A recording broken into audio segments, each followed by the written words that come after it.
कहानी की शुरुआत माँ और बेटे के एक बहुत ही सुंदर सीन से होती है। आना एक सिंगल मदर है और ये छोटा सा प्यारा बच्चा जो आप देख रहे हैं, इसका नाम जाइन है। सुबह से ही बहुत जोरों की बारिश हो रही है। बारिश कुछ अजीब सी लग रही है, तो इस बारिश के पानी को देखकर जाइन अपनी मम्मी से जिद करने लगता है कि उसे स्विमिंग करनी है। उसकी माँ उसे किसी तरह समझा बुझाकर रोज की तरह नाश्ता बनाने जाती है। तभी अचानक वो नोटिस करती है कि उसके घर के फ्लोर पर पानी आ रहा है। खिड़की की तरफ देखने पर पता चलता है कि खिड़की से भी पानी अंदर घुसने लगा है। ये देखकर वो काफी हैरान रह जाती है, क्योंकि वो उस बिल्डिंग के 3rd फ्लोर पर रहती है। तीसरी मंजिल तक पानी पहुंच जाना कोई नॉर्मल बात नहीं है। अचानक उसे सुनाई देता है कि बिल्डिंग के माइक पर अनाउंसमेंट हो रही है कि 3 मंजिल तक पानी पहुंच चुका है, इसलिए जितना जल्दी हो सके सबको ऊपर के फ्लोर्स पर जाने के लिए कहा जा रहा है। साथ ही एक और बात बताई जाती है कि पूरी बिल्डिंग में कहीं भी इलेक्ट्रिसिटी नहीं है, इसलिए नेचुरली लिफ्ट बंद हो गई है। ऊपर जाने के लिए सबको सीढ़ियों का इस्तेमाल करना होगा। ये सुनकर आना बिना देर की अपना जरूरी सामान पैक करना शुरू कर देती है। लेकिन उसी वक्त हर तरफ पानी देखकर जाइन स्विमिंग के लिए अपनी माँ को बहुत परेशान कर रहा था। चारों तरफ के हालात देखकर आना पहले से ही बहुत टेंशन में थी। ऊपर से जाइन की ऐसी जिद पर उसे गुस्सा आ जाता है और वो उसे काफी डांटती है। इसके बाद वो जल्दी जल्दी अपना जरूरी सामान और कपड़े बैग में भरने लगती है। तभी उसके फोन पर एक कॉल आता है। फोन रिसीव करने पर दूसरी तरफ से एक आदमी कहता है, क्या आप डार्विन कंपनी की मैनेजर आना बोल रही हैं? क्या आपके फ्लोर पर पानी घुस गया है? आना जवाब देती है, हाँ। तब वो आदमी कहता है, तो कुछ ही देर में आपका पूरा फ्लोर डूब जाएगा। आप जितना जल्दी हो सके वहां से निकलकर ऊपर के फ्लोर्स की तरफ आइए। मैं ऊपर ही हूँ, मैं आप लोगों को रेस्क्यू करने आया हूँ। और हाँ, अगर आप अपने साथ सामान लाने की सोच रही हैं तो प्लीज उसे वहीं छोड़ दीजिए। ये कहते ही फोन कट जाता है। फोन कटने के बाद आना बिल्कुल देर नहीं करती और जाइन की कुछ जरूरी दवाइयां लेकर निकलने के लिए उसे आवाज लगाती है, लेकिन उसे जाइन कहीं भी नजर नहीं आता। असल में जाइन को जब उसकी माँ डांटती है या उसका मन खराब होता है तो वह अलमारी के अंदर जाकर छिप जाता है। ये बात आना बहुत अच्छे से जानती है, इसलिए वह अलमारी खोलकर उसे समझाती है और प्यार से बाहर निकाल लाती है। बाहर आते ही वह एक भयानक मंजर देखती है। चारों तरफ बस पानी ही पानी। पानी जैसे किसी शैतान का रूप ले चुका है, जिसे देखकर लग रहा है कि वह सबको निगल जाएगा। सैकड़ों लोग अपनी जान बचाने के लिए इधर उधर भाग रहे हैं। आना हिम्मत नहीं हारती और अपने बेटे को कंधे पर उठाकर सीढ़ियों की तरफ बढ़ती है। सीढ़ियों के पास पहुंचकर वह देखती है कि वहां लोगों की लंबी लाइन लगी है। अगर वह लाइन में खड़ी होकर ऊपर जाने का इंतजार करती तो कुछ ही देर में पानी उन्हें बहा ले जाता, इसलिए अब उसे कोई दूसरा रास्ता ढूंढना था। अचानक उसे याद आता है कि बिल्डिंग में एक और एग्जिट सीढ़ी भी है, इसलिए वह बिना देर किए उस तरफ भागती है। दूसरी तरफ बहुत से लोग पानी की लहरों से लड़ नहीं पा रहे थे और उसमें डूब रहे थे। ऐसे हालात देखकर किसी का भी डर जाना लाजमी है और जाइन तो अभी बस एक बच्चा है, इसलिए उसकी माँ उसे हिम्मत देने के लिए अलग अलग कहानियां सुनाने लगती। यहाँ तक कि उसका माइंड डाइवर्ट करने के लिए वे दोनों मिलकर जाइन का पसंदीदा गाना गाते हुए ऊपर चढ़ते हैं। सच में इसी को माँ का प्यार कहते हैं। खुद अंदर से टूटकर भी बच्चे के लिए चेहरे पर मुस्कान रख सकती है। वे उस सीढ़ी से काफी फ्लोर्स ऊपर आ जाते हैं, लेकिन तभी आना देखती है कि आगे की सीढ़ियों पर बहुत सारा पुराना सामान रखा होने की वजह से रास्ता पूरी तरह ब्लॉक है। उन चीजों को हटाकर ऊपर जाने में बहुत वक्त लगेगा और मेन सीढ़ी से इस वक्त जाना मुमकिन नहीं है। इधर पानी धीरे धीरे ऊपर चढ़ता आ रहा है। जैसे तैसे आना उस सीढ़ी से जाइन को लेकर ऊपर के फ्लोर पर पहुंचती है। ऊपर पहुंचते ही अचानक उसे सुनाई देता है कि किसी दूसरे फ्लोर से कोई उसका नाम पुकार रहा है। वह उस आवाज का जवाब देने के लिए जैसे ही पीछे मुड़ती है, देखती है कि जाइन वहां नहीं है। आना बिल्कुल पागलों जैसी हो जाती है। एक तरफ इतना सारा पानी और दूसरी तरफ सैकड़ों लोगों की भीड़। आना को कुछ समझ नहीं आता कि वह क्या करे और अपने बेटे को कहाँ ढूंढे। वह पूरी तरह बेबस हो जाती है, फिर भी अपने बेटे को ढूंढने के लिए इधर उधर भागने लगती है। ढूंढते ढूंढते वह एक फ्लैट के अंदर घुस जाती है। तभी उसकी नजर खिड़की की तरफ पड़ती है और फिर वह जो देखती है उसे देखकर किसी भी नॉर्मल इंसान का दिमाग काम करना बंद कर दे। वह देखती है कि पहाड़ जैसी एक दानव जैसी लहर उनकी तरफ बढ़ रही है और कुछ समझने से पहले ही वह लहर उनकी बिल्डिंग से टकरा जाती है। इसके चलते और भी कई फ्लोर्स पानी के नीचे समा जाते हैं। आना अब पूरी तरह से पानी के नीचे है, फिर भी वह जाइन को ढूंढना नहीं छोड़ती। पानी के अंदर ही तैरते हुए वह पागलों की तरह एक कोने से दूसरे कोने तक अपने बच्चे को तलाश रही है। एक बार सोचकर देखिए, उस वक्त आना खुद को कितना बेबस और हेल्पलेस महसूस कर रही होगी। काफी देर तक पानी में ढूंढने के बाद आखिरकार उसे जाइन मिल जाता है, लेकिन तब तक छोटा जाइन बेहोश हो चुका था। आखिर एक बच्चा कितनी देर पानी के नीचे रह सकता है। आना किसी तरह अपने बेटे को लेकर वहां से निकलना चाहती है, लेकिन बाहर जाने वाला दरवाजा किसी भी तरह खुल नहीं रहा। इधर काफी देर तक पानी के अंदर रहने की वजह से आना भी अब अपनी सांस नहीं रोक पा रही थी। वह खुद भी बीमार सा महसूस करने लगी। उसे लग रहा है कि बस अब सब खत्म होने वाला है। ठीक तभी एक आदमी आकर उन दोनों को खींचकर ऊपर ले जाता है और उनकी जान बचाता है। ऊपर जाने के बाद वह जाइन के सीने और पेट को दबाकर पानी बाहर निकालता है और उसे होश में लाता है। जाइन बहुत डर गया था, इसीलिए अपनी माँ को देखते ही वह रोने लगता है। इधर वह आदमी एक वीडियो के जरिए अपने ऑफिस में रिपोर्ट करता है कि उसने आना और उसके बच्चे को सही सलामत रेस्क्यू कर लिया है। अब तक आपको लग रहा होगा ना कि इतने सारे लोगों के बीच यह आदमी सिर्फ आना को ही बचाने क्यों आया। वेट, अभी पता चल जाएगा।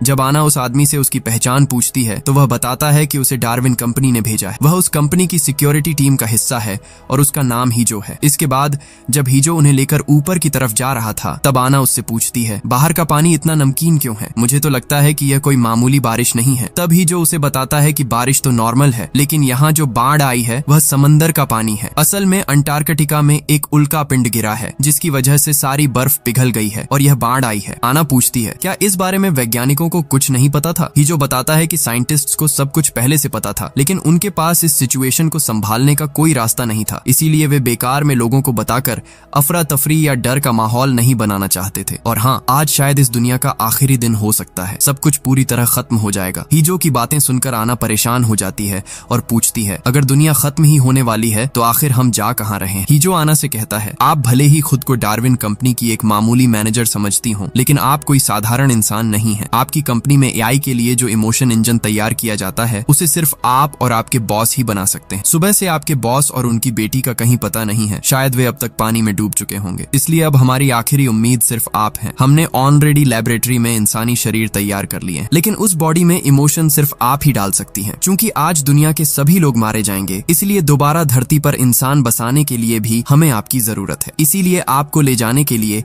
बिल्डिंग की छत पर हेलीकॉप्टर भेजा गया है। असल में ये एक साइंस फिक्शन मूवी है, तो इसे किसी और नजरिए से सोचने की जरूरत नहीं है। बस जो हो रहा है उसे एंजॉय करते रहिए। तो इन सब बातों के बीच टेंशन में डूबे हुए वे कुछ और फ्लोर ऊपर चढ़ जाते हैं। तभी अचानक जाइन अपनी माँ से कहता है कि उसे टॉयलेट आया है। हीजो ये जानकर उन्हें एक फ्लैट के अंदर ले जाता है। उस फ्लैट में हीजो और आना की बातचीत के दौरान आना हीजो का फोन लेकर अपनी माँ को कॉल करती है ताकि उनका हाल चाल जान सके। उसकी माँ उससे कहती है, तुमने हमारे लिए बहुत कुछ किया है, अब हमारे बारे में मत सोचो, अपना और अपने बेटे का ख्याल रखना।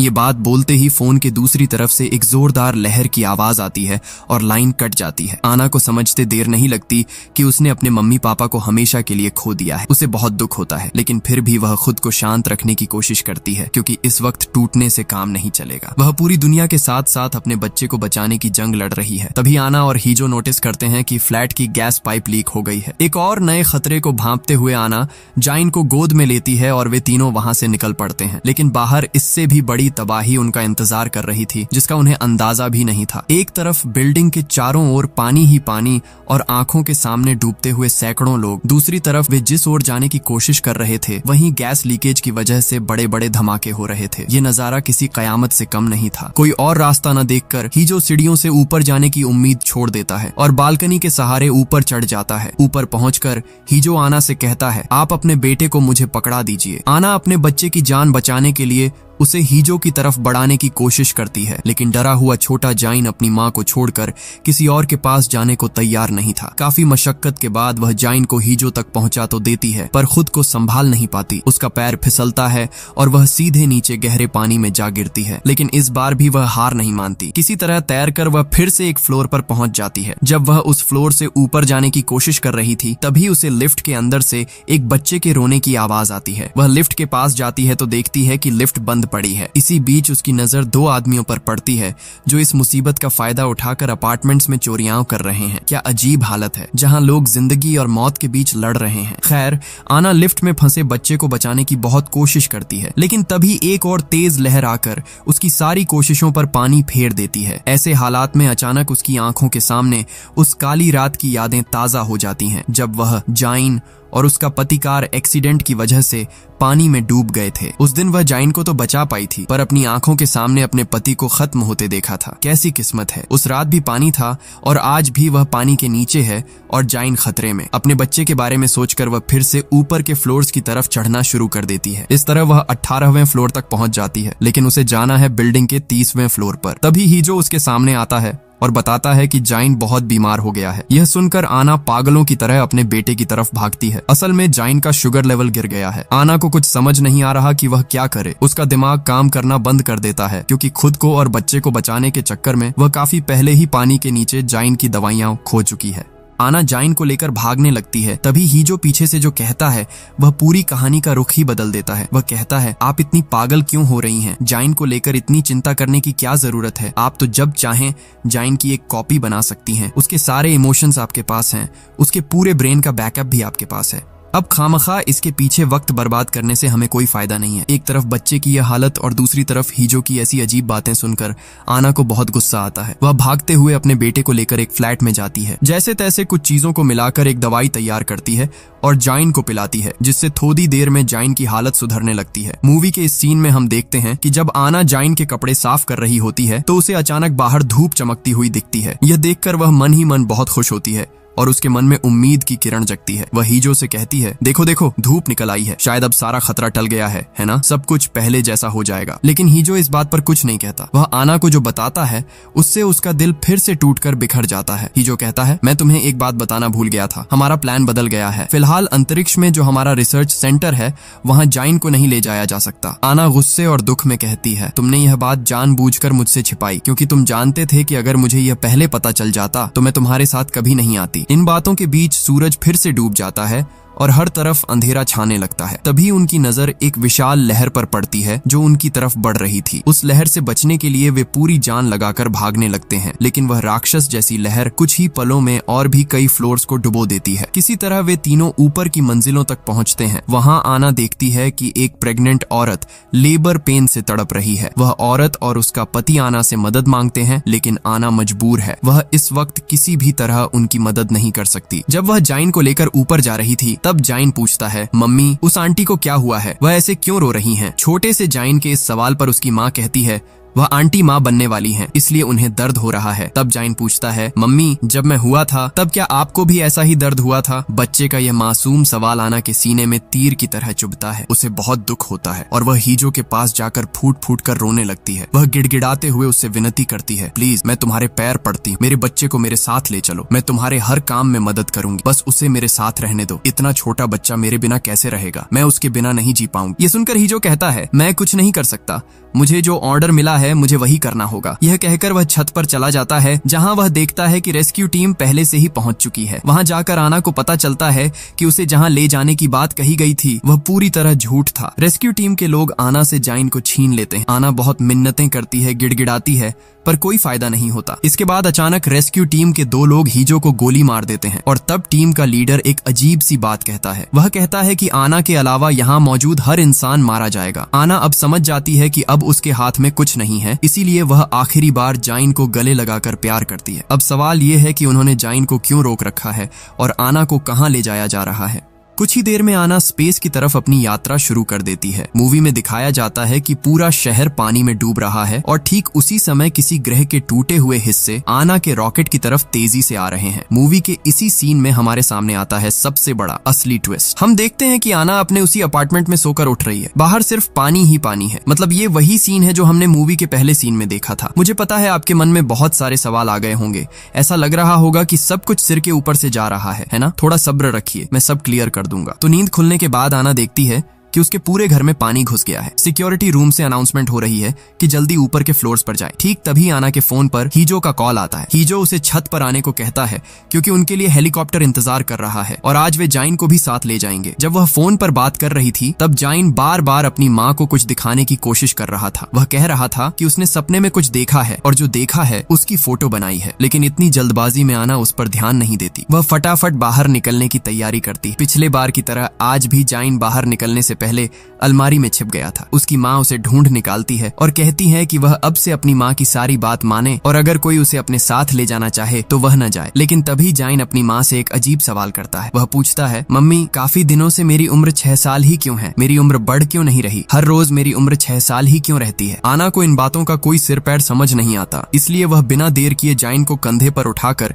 छत की तरफ ले जाने लगती है। लेकिन पिछली बार जब हीजो ने आना को आवाज दी थी तब उसने जवाब दिया था, पर इस बार वह हीजो हीजो की पुकार पर कोई रिस्पॉन्स नहीं देती। वह हीजो को इग्नोर करके जाइन को लेकर भागने लगती है, लेकिन तभी एक विशाल लहर सबको बहा ले जाती है। लहर की चपेट में आकर बहुत से लोग मारे जाते हैं और कई बह जाते हैं।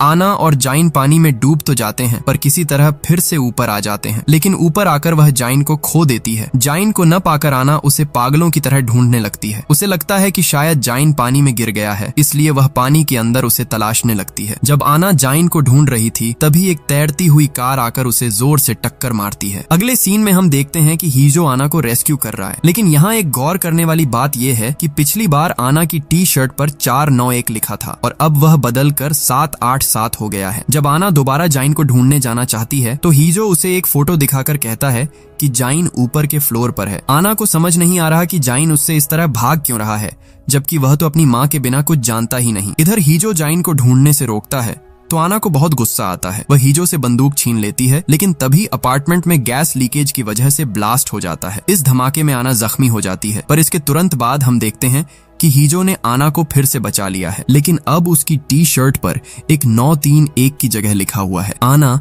तब हीजो के हाथ से अपना हाथ छुड़ाकर पानी में कूद जाती है और जाइन को ढूंढने लगती है। ढूंढते ढूंढते वह उसी लिफ्ट के सामने पहुंच जाती है जहां पिछली बार उसने एक लड़की के रोने की आवाज सुनी थी। आना को एहसास होता है कि वह लड़की वहां फंसी हुई है। उसे याद आता है कि यही सेम चीज उसके साथ पहले भी हो चुकी है, पर उस बार वह लड़की को बचा नहीं पाई थी, इसलिए इस बार वह उसे बचाने की और भी ज्यादा कोशिश करती है, लेकिन फिर से नाकाम रहती है और हम देखते हैं कि आना धीरे धीरे पानी के नीचे डूब रही है। अगले सीन में आना फिर से उसी लिफ्ट के सामने उस लड़की को रेस्क्यू करती हुई दिखती है, लेकिन अब उसकी टी शर्ट पर 4007 लिखा है। इस बार बहुत कोशिशों के बाद आना उस लड़की को बचाने में कामयाब हो जाती है। वह लड़की को एक बुजुर्ग कपल के पास पहुंचा देती है, क्योंकि वह उनकी ही पोती है। अब सवाल यह है कि आना को कैसे पता चला कि ये ही उसके ग्रैंड पेरेंट्स हैं। आना उस लड़की से पूछती है, क्या तुमने जाइन को कहीं देखा है? लड़की जवाब देती है, जब मैं लिफ्ट में फंसी थी तब मैंने 2 लोगों को जाइन से बात करते सुना था। आना उसकी बात सुनकर आगे बढ़ती है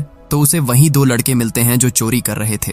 आना ने इन्हें पिछली बार भी देखा था। उन लड़कों के साथ उसकी हाथापाई होती है, तभी हीजो आकर उन लड़कों को पीटना शुरू कर देता है। जब उनसे जाइन के बारे में पूछा जाता है तो वे बताते हैं कि उन्होंने जाइन को देखा जरूर था, पर उसे मारा नहीं। हीजो गुस्से में आकर उन्हें पानी में फेंक देता है। इसके बाद आना जब फिर से जाइन को ढूंढने के लिए आगे बढ़ने लगती है तो हीजो उसे रोककर कहता है कि कुछ ही देर में रेस्क्यू टीम यहाँ आ जाएगी और वे ही जाइन को ढूंढ निकालेंगे। लेकिन आना उससे रिक्वेस्ट करती है कि रेस्क्यू टीम के आने से पहले वे खुद जाइन को ढूंढे। आना के बात करने के अंदाज से हीजो को कुछ शक होता है, क्योंकि आना उससे ऐसे बात कर रही है जैसे उसे बहुत पहले से जानती हो। अगले सीन में दिखाया जाता है कि आना एक दीवार पर पेंट से कुछ ड्रॉ कर रही है, पर इस बार भी नोटिस करने वाली बात यह है कि उसकी टी शर्ट पर 7993 लिखा है। अब आना ऊपर के फ्लोर पर जाती है तो देखती है कि उस प्रेग्नेंट महिला ने बच्चे को जन्म दे दिया है। ये देखकर आना अपना कोट उतारकर उस महिला को दे देती है। वहां से जाते वक्त आना सुनती है कि वह महिला अपने पति से कह रही है कि उसने सपने में देखा था कि पूरा शहर सुनामी में बह गया है, लेकिन वे बच गए हैं। ये सुनकर आना को याद आता है कि सुबह सोकर उठने के बाद जाइन ने भी उससे कहा था कि उसने सपने में कुछ देखा है और उसने उसे अपने टैब पर ड्रॉ करके आना के फोन पर भेज दिया था। आना जैसे ही अपना मोबाइल चेक करती है वह तस्वीरें देखकर हैरान रह जाती है। यहाँ हमें पता चलता है कि पहली बार जब जाइन बेहोश हो रहा था तब उसने आखिरी जो मंजर देखा था उसे ड्रॉ करके अपनी माँ के फोन पर भेजा था। और सबसे हैरान करने वाली बात यह थी कि उसने वही सेम फोटो 1-2 बार नहीं बल्कि हजारों बार भेजी थी। कहानी अब पूरी तरह से टाइम लूप और पैरेलल रियलिटी की तरफ इशारा कर रही है। क्या आप जानना चाहते हैं कि इन हजारों तस्वीरों और टी शर्ट पर बदलते नंबर्स का असली राज क्या है? आना अब समझ जाती है कि जाइन क्यों उसे बार बार बोल रहा था कि उसकी उम्र 6 साल पर क्यों रुकी हुई है। तभी आना लास्ट फ्लोर की अलमारी में जाइन को ढूंढने जाती है, लेकिन वो वहां नहीं मिलता। उसी वक्त डार्विन टीम के लोग और हीजो आकर दवा के जरिए आना को बेहोश करने की कोशिश करते हैं। बेहोश होने से पहले आना हीजो से कहती है, छत पर ये लोग तुम्हें मार देंगे, तुमसे मेरी पहले भी कई बार मुलाकात हो चुकी है। तभी हम देखते हैं कि आना की टी शर्ट पर 13,417 लिखा हुआ है। यह बात हीजो के मन में शक पैदा कर देती है, इसलिए वो अपनी ही टीम के लोगों को वहीं मार देता है। इसके बाद वो एक इंजेक्शन देकर आना को होश में लाता है। होश में आते ही आना इस कहानी का असली ट्विस्ट रिवील करती है। डार्विन रिसर्च सेंटर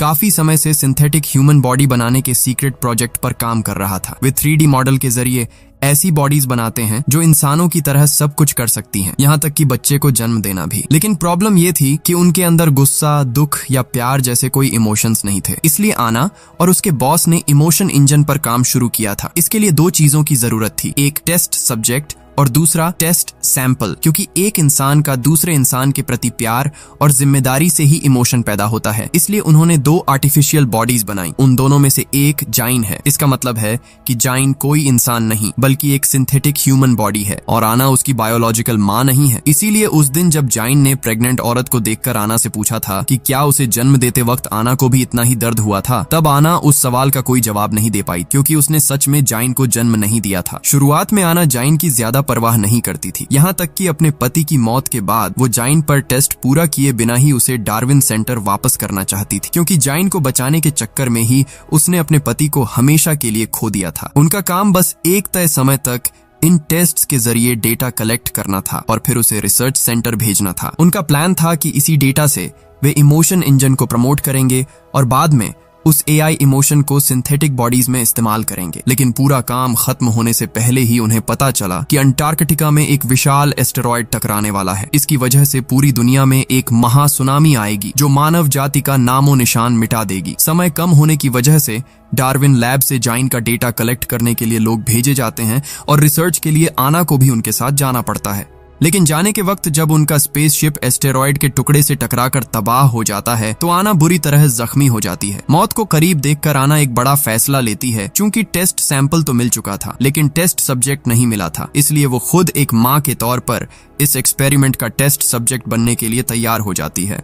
इस फैसले के बाद उसकी मेमोरी को AI सिस्टम में ट्रांसफर कर दिया जाता है। फिर जाइन को उसे छिपा दिया जाता है। पूरा सेटअप इस तरह किया जाता है जहां आना का काम होगा हर खतरे और रुकावट को पार करके जाइन को ढूंढ निकालना। जिस दिन वो जाइन को ढूंढ लेगी उसी दिन इमोशन इंजन का काम पूरा होगा और जब तक वो उसे नहीं ढूंढ पाती ये सिस्टम बार बार रिफ्रेश या रीस्टार्ट होता रहेगा। मतलब कहानी हर बार उसी सुनामी वाले दिन से फिर से शुरू होगी। इसीलिए हमने इस मूवी में सुनामी वाले दिन को बार बार रिपीट होते देखा है। और ये कितनी बार रिपीट हो रहा है ये जानने के लिए आना की T-शर्ट का नंबर बार बार बदलता रहता है, क्योंकि वो एक बार भी जाइन को नहीं ढूंढ पाई थी। लेकिन वो जाइन को क्यों नहीं ढूंढ पा रही थी, इसके पीछे एक बहुत बड़ा राज था। खैर, ये सब जानने के बाद ही जो डिसाइड करता है कि वो आना की हेल्प करेगा। लेकिन वे जितनी बार भी कोशिश करते हैं उतनी बार उनका सामना सिक्योरिटी टीम से होता है, क्योंकि पूरा सिस्टम ही इसी तरह डिजाइन किया गया है। हजारों बार की कोशिशों के बाद वे दोनों प्लान बनाते हैं कि सिक्योरिटी टीम से लड़ने के बजाय वे उल्टे रास्ते से छत पर जाएंगे। काफी मशक्कत के बाद आना अकेले 30वीं मंजिल की छत पर पहुंचने में कामयाब हो जाती है। वहां उसे एक पुरानी अलमारी दिखती है